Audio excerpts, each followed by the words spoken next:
Welcome to Disciple Dojo. A few years ago, because I was hearing a lot about it online and some people had asked me my thoughts on it, I read Dr. Michael Heiser's book, The Unseen Realm. And there were two accompanying volumes that Lexham published. One was Demons and the other was Angels. So I read this set all together, but I didn't realize just how influential Heiser's work was until after reading this, and especially until seeing his incredible following online.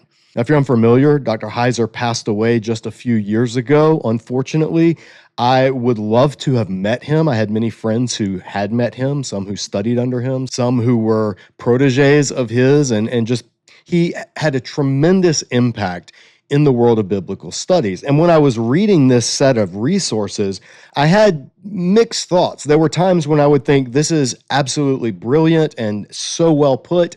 And then there were other times where I'd think, this is overstated or I disagree. But honestly, that's really common when you're reading any work of biblical theology. It is very rare for you to come across a work where you completely agree with everything in it. However, Heiser's work in particular has been somewhat polarizing.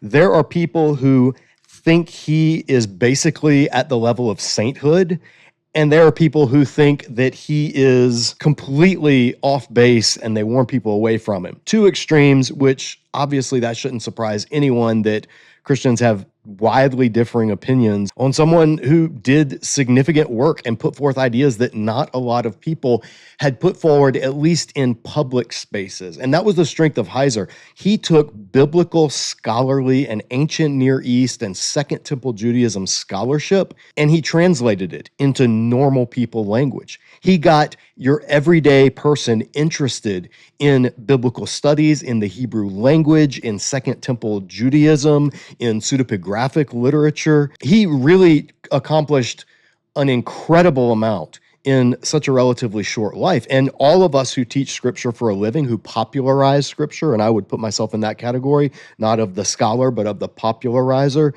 all of us owe Michael Heiser an incredible debt of gratitude. And recently, my friends at Lexham Press reached out and they said, hey, we're actually publishing an updated edition of The Unseen Realm. I think I heard it's about 40% more material than the original version. And while I bought the original set myself, Lexham Press sent me the new updated version for this review. And so I thank them for that. And that's why this is marked as a paid endorsement. Again, they're not paying me, but they did give me this actual book, and that has monetary value. So I just want to be transparent so you all know where I'm coming from whenever I review resources that publishers send me. I'm never getting paid or compensated in any way for my reviews. These are always my candid thoughts, but YouTube makes us say it's an endorsement if we receive something tangible for it. And I received this book. So let's take a look. Let's talk about the differences. If you've read the original edition, what's the updated edition all about? Is it worth it? You can decide on it for yourself after watching this. And that's the purpose of these reviews. So if you appreciate this, we would love for you, if you haven't, to subscribe. And when you subscribe, enable notifications. Just a quick, easy, completely free way to help this channel. All right, let's take a look at The Unseen Realm.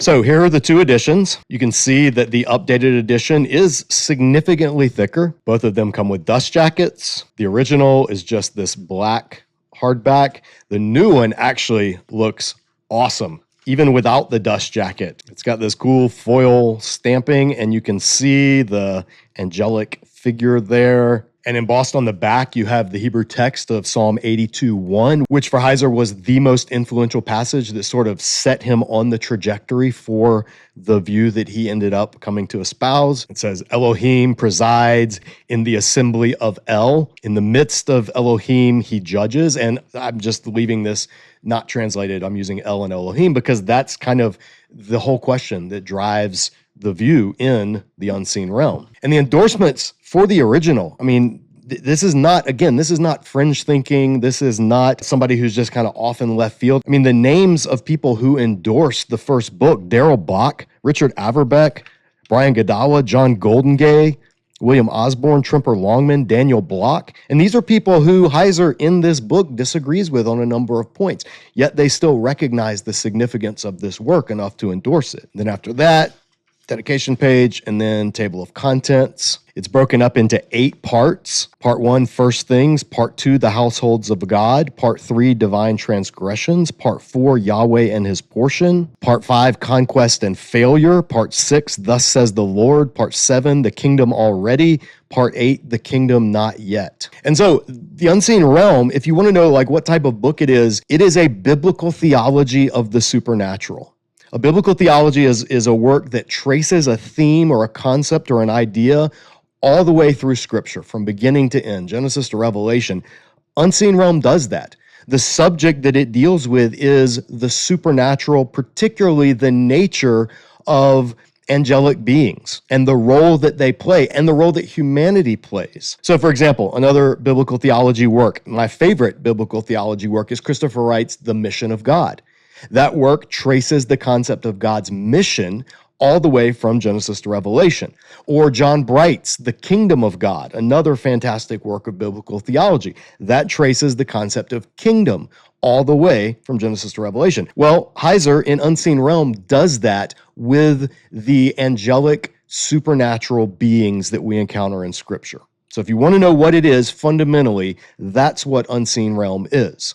And it is a work of scholarship. He did publish a popular version of this. I think it's called Supernatural. I have not read that because I read this. And this is a work of scholarship. He does interact with other biblical views. You don't have to know Greek or Hebrew to read it. And in fact, most people who have read this probably don't have Greek or Hebrew. So he doesn't get too technical into the grammar or the lexical information of specific Hebrew or Greek words, and he will transliterate for the reader that doesn't have access to the original languages. So it is a work of scholarship, but it's not prohibitively scholarly. If you are an interested Bible reader, you can follow along with Heiser's work. So what is the updated edition? Well, to compare, number 1, again, got a very cool, I think this is by Gustave Doré, depiction of the angels on chariots, the same endorsements that the first volume had, and they even let you know you can actually add this if you are a Logos user. You can add this volume for free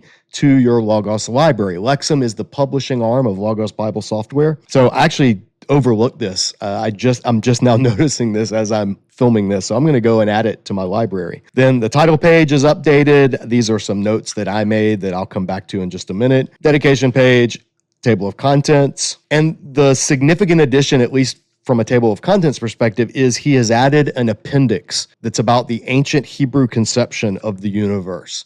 Other than that, the chapter numbers and the subjects are all the same.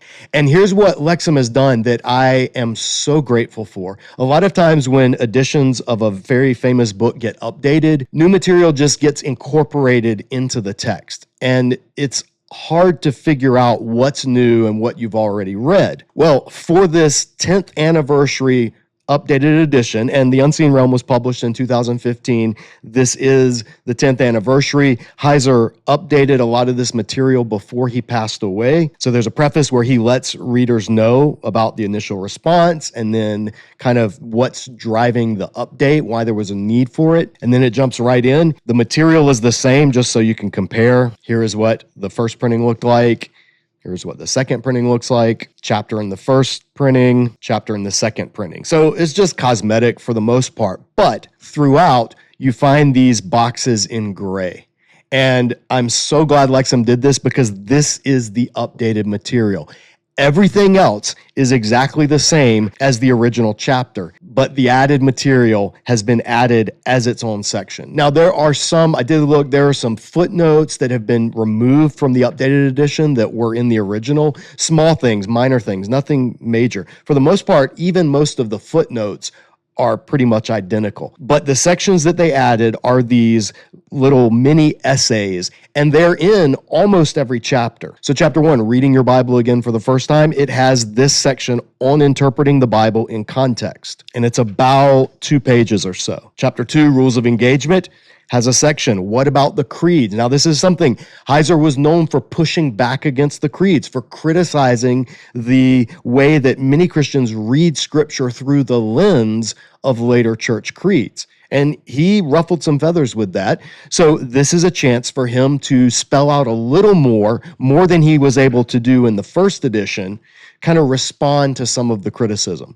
And that's what these added sections are for the most part. Here's a section on how he uses the word supernatural, using it in its colloquial everyday sense, not in its technical philosophical sense. But you can see, like, whenever there are lists, they're pretty much reproduced here. And just to give you an idea, I'm going to flip through so you can see how many of these gray box sections there are. Like, almost every chapter has added material. The maps have been reproduced that were in the original, as are the section summaries at the end of each section in the initial printing. They've included that as well. After the epilogue in the first edition, you just came to the acknowledgments and then the indexes. In the new edition, after the epilogue, you come to his one appendix, the ancient Hebrew conception of the universe. And it has an illustration of how the biblical writers perceived the world. So that is why this second edition is so much thicker than the first edition.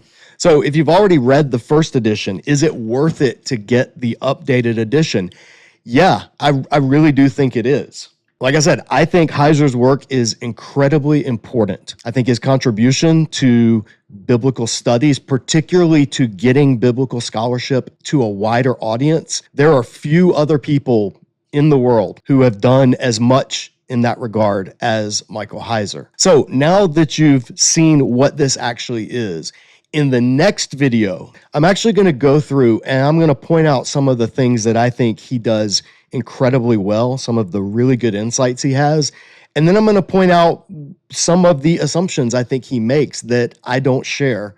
And we'll talk about why. In the meantime, if you are interested and want to know more about Unseen Realm, Michael Heiser's work, I want to mention two friends of mine. They're friends of this channel.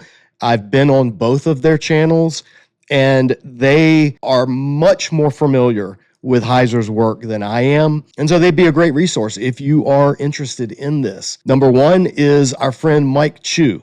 He is the academic director over at Awaken School of Theology. I'm going to link to the channel in the video description below. He was kind enough to have me on his channel to talk about Ecclesiastes, and he is the heir to Michael Heiser's ministry in many regards. So check out Mike's channel. He's got a lot of information. In fact, Mike was just over on our friend Zach Miller's channel here on YouTube, What Your Pastor Didn't Tell You. And in this video right here is a Christocentric Reading Biblical. Zach interviews Mike and talks about this new updated version of the Unseen Realm. So this is the video over on Zach's page. And then our friend Jason Bosto over at Ring Them Bells. He has also done an extended review over on his page. Jason is very much an advocate of Heiser's Divine Counsel worldview and a good resource for better understanding that. He's doing a deep dive. So between his page over at Ring Them Bells and Mike's work over at Awaken School of Theology, which is the late Michael Heiser's official ministry,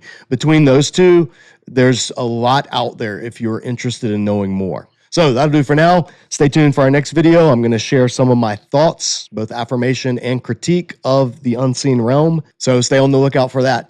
And in the meantime, as always, keep training.